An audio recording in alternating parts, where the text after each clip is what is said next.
হুদ আলাইহিসসালাম কুরআন আল কারীমে উল্লেখিত 25 জন নবীর মধ্য থেকে অন্যতম একজন নবী, যিনি সাইয়েদনা নূহ আলাইহিসসালামের 5টি জেনারেশন পরে আদ জাতির কাছে প্রেরিত হয়েছেন। এবং সাইয়েদনা হুদ আলাইহিসসালামের নামে আল্লাহ তাআলা কালামুল্লাহ মাজিদে কুরআন আল কারীমে একটি সূরাও ডেডিকেট করেছেন, সূরাতু হুদ। এটি কুরআন আল কারীমের 11 নম্বর সূরা। আল্লাহ তাআলা ইরশাদ করছেন, ওয়া ইলা আদিন আখাহুম হুদা, আমি আদ জাতির কাছে হুদ আলাইহিসসালামকে প্রেরণ করেছিলাম।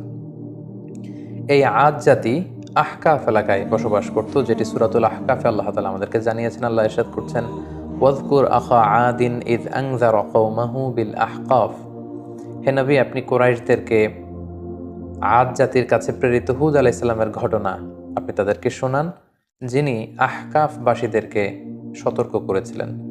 আহকাফ এলাকায় অবস্থিত আদ জাতির কাছে আল্লাহ তাআলা হেদায়েতের বাণী দিয়ে হুদ আলাইহিস সালামকে প্রেরণ করেছিলেন। এখন আমরা জানার চেষ্টা করব যে এই আহকাফ এলাকাটি কোথায়। এই আহকাফ এলাকাটি বেসিকলি অ্যারাবিয়ান পেনিনসুলার একেবারে সাউদার্ন মোস্ট এলাকাতে পার্টে অবস্থিত, অর্থাৎ একেবারে দক্ষিণাঞ্চলে। আধুনিক যেই ম্যাপ, এই ম্যাপের হিসেবে যদি আমরা বলি তাহলে ইয়ামানের হাদারামাউত শহর এবং ওমানের মাঝামাঝি একটা এলাকাকে আহকাফ এলাকা বলা হয়, এবং যেটিকে কালামুল্লাহ মাজিদে ইরামও বলা হয়েছে। আধুনিক যারা প্রত্নতত্ত্ববিদ, মডার্ন যারা আর্কিওলজিস্ট, তাদের মতে নিউলি ডিসকভার্ড উবার সিটি বলে একটি সিটি আছে। এই সিটিটাই হচ্ছে বেসিকলি আদ জাতির ক্যাপিটাল ছিল, যেটাকে কোরআনে ইরাম বলা হয়েছে। ইরামা যাতিল ইমাদ, তারা অনেক উঁচু উঁচু প্রাসাদ বানাতো, লাফটি টাওয়ার্স তারা বানাতো তাদের এলাকাতে।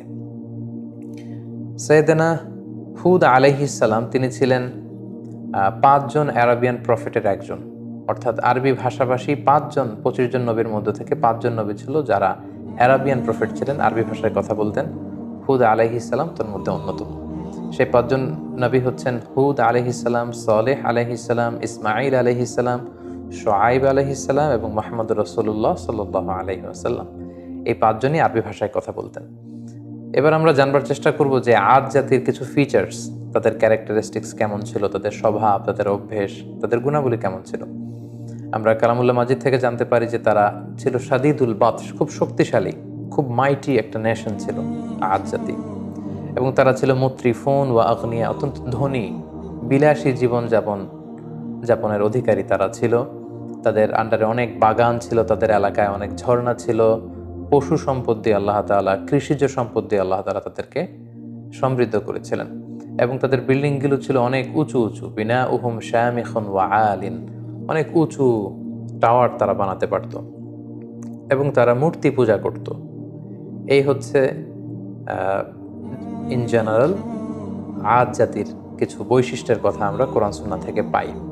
আমরা যদি সরাসরি কালামুল্লাহ মাজিদের দিকে তাকাই তাহলে দেখব যে কালামুল্লাহ মাজিদ আমাদেরকে বলেছে তারা উঁচু স্থাপনা নির্মাণে খুব পারদর্শী ছিল। এবং সাইয়েদনা নূহ আলাইহিস সালামের কওমের পরেই আল্লাহ তাআলা আদ জাতিকে এই পৃথিবীতে স্থলাভিষিক্ত করেছেন।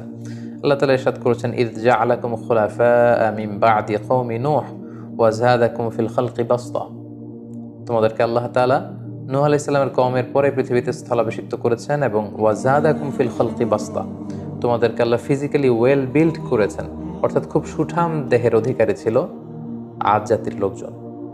আদ নেশনের লোকজন অত্যন্ত শক্তিশালী, সুঠাম দেহের অধিকারী ছিল।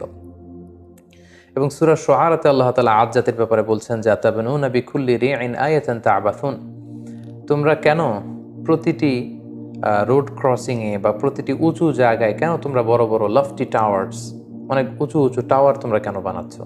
ওয়া তাত্তাখিযুনা মাসানিআ লাআল্লাকুম তাখলুদুন, আর তোমরা বড় বড় রয়্যাল প্যালেস বানাও, রাজপ্রাসাদ বানাচ্ছ, এবং তোমরা ভাবছো এই প্রাসাদগুলোই তোমাদেরকে পৃথিবীতে চিরকাল বাঁচিয়ে রাখবে, তোমরা চিরকালের জন্য পৃথিবীতে প্রাসাদের মধ্যে থাকতে পারবে, এমনটি তোমরা ভাবো।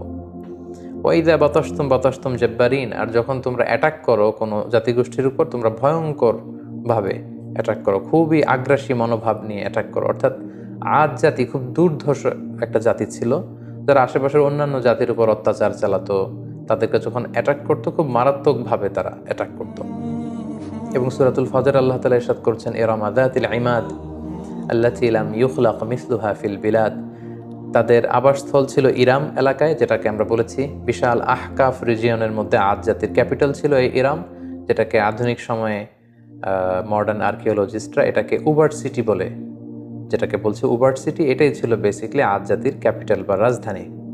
এবং সেখানে যাতিল ইমাদ, তারা বড় বড় স্থাপনা নির্মাণে খুবই পারদর্শী ছিল। আল্লাতি লাম ইউখলাকু মিসলুহা ফিল বিলাদ, এরকম বড় বড় কনস্ট্রাকশন, এরকম বড় বড় স্থাপনা পৃথিবীতে অন্য কোনো জাতিগোষ্ঠীর মধ্যে তৎকালীন সময়ে দেখা যেত না, যেটা তারা তাদের এলাকাতে এই স্থাপনাগুলো করেছিল। এবং সবচেয়ে বড় ব্যাপার হচ্ছে যে তারা খুব অহমিকা বোধ করতো, অহংকার করত, এটা নিয়ে খুব একটা বোস্টফুল ভাব তাদের মধ্যে ছিল, একটা ইন্টালিজেন্স ছিল, একটা প্রাইড ছিল যে আমরাই সেরা, আমরাই সবচেয়ে বড়, আমাদেরকে শেষ করে দেওয়ার মতো কেউ নেই, যেটা সরাসরি কোরআন কোট করেছে। আল্লাহ তাআলা ইরশাদ করেছেন, ফাআম্মা আদুন ফাস্তাকবারু ফিল আরদ, আর আদ জাতি পৃথিবীতে অহংকার প্রদর্শন করেছিল বিগাইরিল হক, অন্যায়ভাবে তারা নিজেদেরকে অনেক বড় বলে মনে করত, বড়ত্বের ঘোষণা দিত খুব বেশি বেশি। ওয়াকালু মান আশাদ্দু মিন্না কুওয়া, আর তারা বলতো আমাদের চাইতে শক্তিশালী আবার কে আছে, we are the mighty nation, আমরা হচ্ছে এই পৃথিবীর মধ্যে সবচাইতে শক্তিশালী জাতি, আমাদেরকে হারিয়ে দিতে পারে, আমাদেরকে ধ্বংস করে দিতে পারে, আমাদেরকে নিশ্চিহ্ন করে দিতে পারে, এমন কোনো শক্তি পৃথিবীতে জন্ম নেয়নি। এভাবে তারা বুক ফুলিয়ে অহংকার প্রকাশ করত। আল্লাহ তাআলা বলছেন, আওয়ালাম ইয়ারাউ আন্নাল্লাহ আল্লাযী খালাকাহুম হুয়া আশাদ্দু মিনহুম কুওয়া, ওরা কি দেখে না যে আল্লাহ তাআলা তাদেরকে সৃষ্টি করেছে, তিনি তাদের চাইতে অনেক বেশি শক্তিশালী। ওয়া কানু বিআয়াতিনা ইয়াজহাদুন, কিন্তু তারা আমার নিদর্শন থেকে মুখ ফিরিয়ে নেয়, তারা অস্বীকার করে। তাহলে ওভারঅল আদ জাতির ব্যাপারে এই তথ্যগুলো আমরা কালামুল্লাহ মাজিদ থেকে পেয়ে থাকি। তো এই জাতিগোষ্ঠীকে অহংকার ছেড়ে দিয়ে, এই দাম্ভিকতা ছেড়ে দিয়ে, এই বড়ত্ব ছেড়ে দিয়ে তারা যেন তাওহীদের দিকে ফিরে আসে, শিরকের চর্চা ছেড়ে তারা যেন এক আল্লাহর দাসত্বে বা ইবাদতের দিকে ফিরে আসে, এজন্য আল্লাহ তাআলা সাইয়েদনা হুদ আলাইহিস সালামকে এই জাতিগোষ্ঠীর হেদায়েতের জন্য তিনি আদ জাতির কাছে প্রেরণ করেছেন। এবং সাইয়েদনা হুদ আলাইহিস সালাম ওনার সর্বোচ্চ টুকুন দিয়ে পুরো জাতিগোষ্ঠীর মাঝে তাওহীদের দাওয়াতকে তিনি পৌঁছে দিয়েছেন। সূরাতুল আরাফে আল্লাহ তাআলা ইরশাদ করছেন, ওয়া ইলা আদিন আখাহুম হুদা, আমি আদ জাতির কাছে তাদেরই একজন ভাই, অর্থাৎ তাদেরই একজন লোক হুদকে নবী হিসেবে প্রেরণ করলাম। আমরা জানি যে কালামুল্লাহ মাজিদে প্রতিটি জাতিগোষ্ঠীর ক্ষেত্রে আমরা দেখেছি ভিনদেশী কোনো লোককে আল্লাহ তাআলা নবী হিসেবে অ্যাসাইন করেননি, কখনো করেননি, বরং তাদের গোষ্ঠীর মধ্য থেকে, তাদের নেশনের মধ্য থেকে, তাদের কোনো সাব ট্রাইবের মধ্য থেকে তিনি একজনকে তাদের হেদায়েতের জন্য তিনি সিলেক্ট করেছেন, যিনি তাদেরকে জান্নাতের সুসংবাদ দিবেন, জাহান্নাম থেকে ভীতি প্রদর্শন করবেন। এবং হুদ আলাইহিস সালাম সেটাই করেছেন, তাদের মধ্য থেকেই তিনি নবী হিসেবে এসেছিলেন। এবং সব নবীরা যে তাওহীদের দাওয়াত দিয়েছেন, সাইয়েদনা হুদ আলাইহিস সালাম সেই তাওহীদের দাওয়াতই তার জাতিগোষ্ঠীর কাছে তিনি পেশ করেছেন। তিনি বলেছেন, ইয়া কওমি আবুদুল্লাহ মা লাকুম মিন ইলাহিন গায়রু আফালা তাত্তাকুন, হে আমার জাতিগোষ্ঠীর লোকেরা, তোমাদের কি হলো, কেন তোমরা এক আল্লাহকে রেখে দিয়ে এত এত মূর্তির ইবাদত করছো, আফালা তাত্তাকুন, তোমরা কি আল্লাহকে ভয় করবে না? এটা একটা কমন দাওয়াত ছিল সব নবীদের, সব নবীরাই এক আল্লাহর দাস আমাদেরকে বানানোর জন্য পৃথিবীতে এসেছেন। আমরা যেন হাজার হাজার রবকে ছেড়ে দিয়ে, হাজার হাজার মূর্তিকে ছেড়ে দিয়ে, পৌত্তলিকতা ছেড়ে দিয়ে আমরা যেন এক আল্লাহর বান্দায় পরিণত হতে পারি, এটাই ছিল সব নবীদের মিশন এবং ভিশন। পাশাপাশি আমরা জানি যে আদ জাতি খুব শক্তিশালী একটা জাতি ছিল, তাদেরকে আল্লাহ তাআলা অনেক নাজ নেয়ামত দিয়েছেন। তো সাইয়েদনা হুদ আলাইহিস সালাম এই নাজ নেয়ামতের কথা স্মরণ করিয়ে দিয়েও তাদেরকে তাওহীদের দিকে দাওয়াত দিয়েছেন। তিনি বলেছেন, ওয়াযকুরু ইয জাআলাকুম খুলাফা মিন বা'দি কওমি নূহ, অর্থাৎ হে আমার জাতিগোষ্ঠী, তোমরা কি দেখছো না যে নূহ আলাইহিস সালামের পরে আল্লাহ তোমাদেরকে পৃথিবীতে সম্মানিত করেছেন। নূহ আলাইহিস সালামের কওমকে আল্লাহ তাআলা মহাপ্লাবন দিয়ে ধ্বংস করেছেন। সো তারা তো তোমাদের অ্যানসেস্টর ছিল, তোমাদের পূর্বপুরুষদের কি ভাগ্যে কি ঘটেছে এটা তো তোমরা দেখেছো। সো এটা দেখেও তোমরা কেন শিক্ষা নিবে না? এবং ওয়াজহাদাকুম ফিল খালকি বাসতা, আল্লাহ তোমাদেরকে সুঠামদেহী করেছেন, শক্তিশালী করেছেন। ফাযকুরু আলা আল্লাহি লাআল্লাকুম তুফলিহুন, ফলে আল্লাহ তাআলা তোমাদেরকে যে নেয়ামত দিয়েছেন এই নেয়ামতগুলোকে তোমরা স্মরণ করো, আল্লাহর নেয়ামতের শুকরিয়া করো। এইভাবে তিনি দাওয়াত দিতে লাগলেন। পাশাপাশি তিনি বুঝাতে চাইলেন যে তোমরা যতই পাপ করো না কেন, যতই অন্যায় করো না কেন, আল্লাহর তওবার দরজা, রহমতের দরজা এটা তোমাদের জন্য খোলা সব সময়। The door of Allah is open for you 24/7। যে কোনো সময় তুমি ইস্তেগফার করো, তওবা করো, শিরক থেকে ফিরে এসে এক আল্লাহর ইবাদতে মনোনিবেশ করো, আল্লাহ তাআলা তোমাদেরকে ক্ষমা করবেন। এবং সেটাই তিনি বললেন, ইয়া কওম ইস্তাগফিরু রাব্বাকুম, হে আমার জাতিগোষ্ঠীর লোকেরা, তোমরা আল্লাহর কাছে ক্ষমা চাও। সুম্মা তুবু ইলাইহি, আল্লাহর দিকে ফিরে আসো। Come back to your Lord. ইউরসিলিস সামা আলাইকুম মিদরারা, তাহলে আকাশ থেকে আল্লাহ তাআলা রহমতের বাড়ি বর্ষণ করবেন। ওয়ায়াজিদুকুম কুওয়াতান ইলা কুওয়াতিকুম, এখন যে শক্তিমত্তা আছে এটাকে আল্লাহ আরো বাড়িয়ে দিবেন, আরো শক্তিশালী জাতিতে তোমরা রূপান্তরিত হবে। ওয়ালা তাতাওয়াল্লাউ মুজরিমিন, আর তোমরা অবাধ্যতা করে পাপাচারিতায় মগ্ন হয়ে মুখ ফিরিয়ে নিও না। সাইয়েদনা হুদ আলাইহিস সালাম এভাবে তিনি জাতিগোষ্ঠীর হেদায়েতের জন্য দাওয়াত দিতে লাগলেন, তাওহীদের বাণী তিনি শোনাতে লাগলেন। কিন্তু আমরা জানি যে বেশিরভাগ নবী তাদের এলাকাতে খুব বেশি ওয়েলকাম তাদেরকে জানানো হয়নি, বরং তাদের দাওয়াতকে প্রত্যাখ্যান করা হয়েছে। এবং আদ জাতির ক্ষেত্রেও ঠিক এটাই ঘটেছে। তাদের রেসপন্স কেমন ছিল এই দাওয়ার পরে আমরা সেটা যদি দেখি, তাহলে কালামুল্লাহ মাজিদ আমাদেরকে বলছে তাদের রেসপন্স ছিল এরকম, ক্বালু ইয়া হুদু মা জি'তানা বিবাইয়িনা, হে হুদ, তুমি যে নবী কি প্রমাণ আছে, আমাদের তো বিশ্বাস হয় না। ওমা নাহনু বিতারিকি আলিহাতিনা আন কওলিক, তোমার এই কথায় তো আমরা আমাদের বাপ দাদা রেখে যাওয়া মূর্তিগুলোকে ছেড়ে দিতে পারি না। তুমি কি বলতে চাচ্ছ যে আমাদের পূর্বপুরুষরা ভুল করে গিয়েছে? আমরা তো এগুলো ছেড়ে আসতে পারি না। ওমা নাহনু লাকা বিমুমিনিন, তোমার কথায় আমরা বিশ্বাস করি না। তারা আরো বলতো, ক্বালু আজি'তানা লিতাফিকানা আন আলিহাতিনা, হে হুদ, তুমি কি আমাদের ইলাহ বা উপাস্যদের থেকে আমাদের মুখকে ফিরিয়ে নিতে চাচ্ছ, সরিয়ে দিতে চাচ্ছ? আর তুমি বলছো যে আমরা যদি মূর্তির পূজা ছেড়ে না দিই তাহলে আযাব আসবে। ফাআতিনা বিমা তাঈদুনা ইন কুনতা মিনাস সাদিকিন, তাহলে আযাব নিয়ে আসো, দেখাও, দেখি তোমার সাধ্যে কতটুকু কুলায়, তুমি কত বড় শক্তিশালী হয়েছো, তোমার আল্লাহর ক্ষমতা কতটুকু আমাদেরকে পারলে দেখাও। তুমি যে আযাবের কথা বলছো সে আযাব আমাদেরকে চাক্ষুষ দেখাও, যদি তুমি সত্যবাদী হয়ে থাকো। এভাবে সাইয়েদনা হুদ আলাইহিস সালামের দাওয়াতি কথাকে, আহ্বানকে তারা প্রত্যাখ্যান করে তুচ্ছ তাচ্ছিল্যের সাথে ওনাকে পুরো আদ জাতি তারা রিজেক্ট করলো।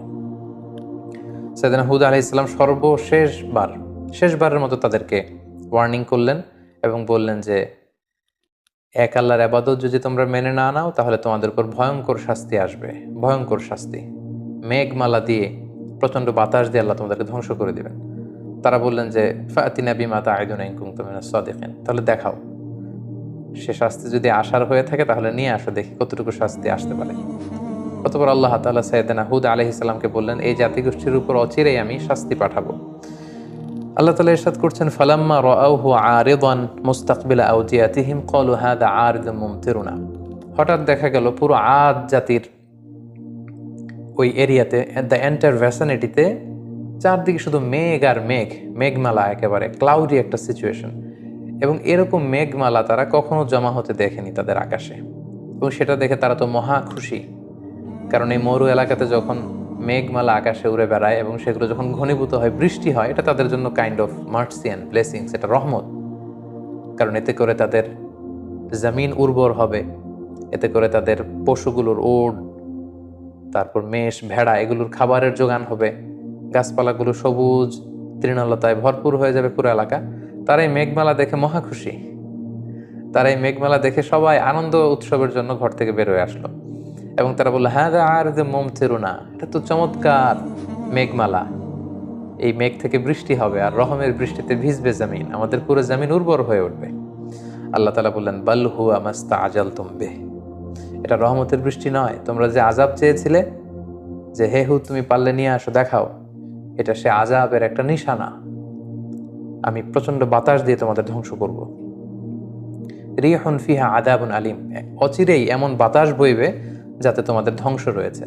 ঠিকই সাইয়েদনা হুদ আলাইহিস সালামের যে ওয়ার্নিং পুরো জাতিগোষ্ঠীর জন্য তিনি দিয়েছিলেন যে আল্লাহর ইবাদত যদি তোমরা না করো, মূর্তি পূজা যদি তোমরা না ছাড়ো, এই শিরকের অন্ধকার রাস্তা ছেড়ে তোমরা যদি আলোর পথে না আসো, প্রচন্ড আযাব তোমাদেরকে পাকড়াও করবে। সে আযাব আল্লাহ তাআলা পাঠালেন।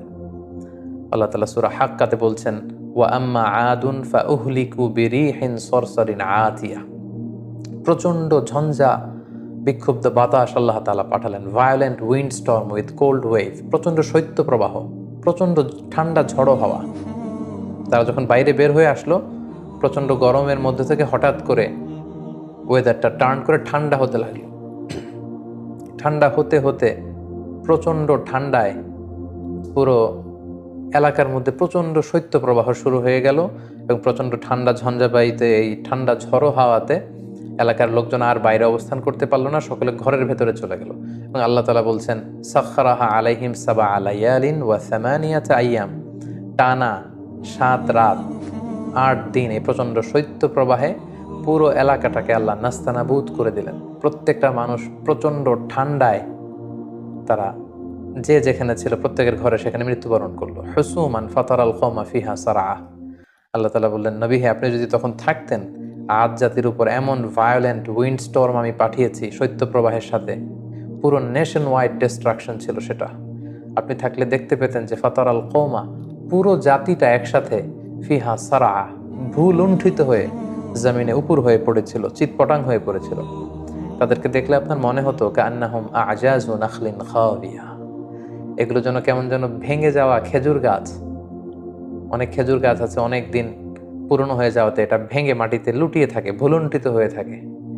পুরো আদ জাতির নাসিবে আমি এটাই রেখে দিয়েছিলাম। প্রচণ্ড ঠান্ডা বাতাসে, প্রচণ্ড ঝড়ো হাওয়া দিয়ে, শৈত্যপ্রবাহের মধ্য দিয়ে, রিহেন সারসার, ঝঞ্ঝা বিক্ষুব্ধ বাতাস দিয়ে আমি এই জাতিটাকে ধ্বংস করে দিয়েছি। এবং আপনি দেখলে বুঝতে পারবেন না, পুরো এলাকাটার এমন ভয়ঙ্কর অবস্থা আমি আল্লাহ তাআলা করে দিয়েছি, আপনি দেখলে বুঝতেই পারবেন না যে এখানে এরকম মাইটি নেশন, এরকম শক্তিশালী একটা জাতি এখানে ছিল। এটা দেখে বোঝারই উপায় নেই। সম্মানিত, শুধু ঠিক এভাবেই এই পৃথিবী থেকে এরকম একটি মাইটি নেশনের বিদায় ঘটেছে আল্লাহ তাআলার অবাধ্যতার কারণে, অহংকার প্রদর্শনের কারণে। সাইয়েদনা হুদ আলাইহিস সালামের আনিত এই দাওয়াতকে প্রত্যাখ্যান করবার কারণে পুরো জাতিগোষ্ঠীকে আল্লাহ তাআলা ধ্বংস করে দিয়েছেন। এই হুদ আলাইহিস সালামের পুরো জীবনী থেকে আমরা কি শিখতে পারি?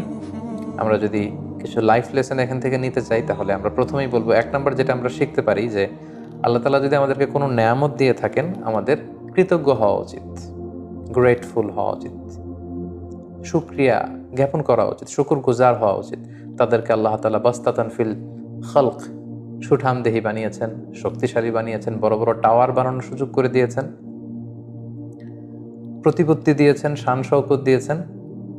কিন্তু তার বিপরীতে এগুলোর শুকরগুজার তারা হয়নি। আল্লাহ তাআলা শুকরিয়া না করে তারা সেখানে অহংকার প্রদর্শন করছিল, নিজেদের বরত্বের ঘোষণা দিচ্ছিল। সো এই শিক্ষাটি আমরা নিতে পারি, আল্লাহর কোনো নেয়ামত পেলে যেন আমরা নেয়ামতের শুকরিয়া করি। আল্লাহ তাআলা বলছেন, লা ইন শাকারতুম লা আযীদান্নাকুম ওয়া লা ইন কাফারতুম ইন্না আযাবি লাশাদীদ। যদি তোমরা আমার নেয়ামতের শুকরিয়া করো, আমি আল্লাহ তাআলা এই নেয়ামতকে আরো বহুগুণ বাড়িয়ে দেব। আর যদি না শুকরি করো, তাহলে জেনে রাখো আমার শাস্তি বড় ভয়ঙ্কর। 2 নম্বর যে শিক্ষাটি আমরা পাই সেটা হচ্ছে আমাদের হিস্ট্রি থেকে শিক্ষা নেওয়া উচিত, অর্থাৎ ইতিহাস থেকে আমাদেরকে শিক্ষা নিতে হবে। একটা কথা বলা হয় এরকম যে ইতিহাসের সবচেয়ে বড় শিক্ষা হচ্ছে যে মানুষ ইতিহাস থেকে শিক্ষা নিতে চায় না। কারণ আমরা কালামুল্লাহ মাজিদের আয়াত থেকে আমরা জানতে পেরেছি, ইমিডিয়েটলি আফটার কওমে নূহ তারা পৃথিবীতে এসেছিল। আদ জাতিকে আল্লাহ তাআলা নূহ আলাইহিস সালামের কওমের পরেই মহাপ্লাবন দিয়ে যখন পুরো নূহ আলাইহিস সালামের মুশরিক কওমকে আল্লাহ ধ্বংস করেছেন, তারপরে আদ জাতি এসেছিল। সো তাদের হাতের নাগালেই ছিল সেই ঘটনা, কিভাবে বন্যা হয়ে পুরো পৃথিবীবাসী শেষ হয়ে গিয়েছিল আল্লাহ তাআলার অবাধ্যতার কারণে। সো এটা ভুলে যাওয়াটা তাদের জন্য বুদ্ধিমত্তার পরিচয় ছিল না, বরং সেখান থেকে তাদের শিক্ষা নেওয়া দরকার ছিল। সো এটাও আমরা এখান থেকে শিখলাম যে ইতিহাস যেন আমরা ভুলে না যাই, আমরা যেন ইতিহাস থেকে শিক্ষা নিতে পারি। 3 নম্বর যে শিক্ষাটি আমরা এখান থেকে পেতে পারি সেটা হচ্ছে অহংকার এবং ঔদ্ধত্যের শেষ পরিণতি হচ্ছে ধ্বংস। আল্লাহ তাআলা তাদেরকে অনেক শক্তি দিয়েছেন, তারা অনেক শক্তিশালী একটি জাতি ছিল, মাইটি নেশন ছিল, কিন্তু তাদের অহংকার এবং ঔদ্ধত্যের কারণে কিন্তু আল্লাহ তাআলা ধ্বংস করে দিয়েছেন। কারণ অহংকারকারীদেরকে আল্লাহ তাআলা কখনোই পছন্দ করেন না। হাদিসে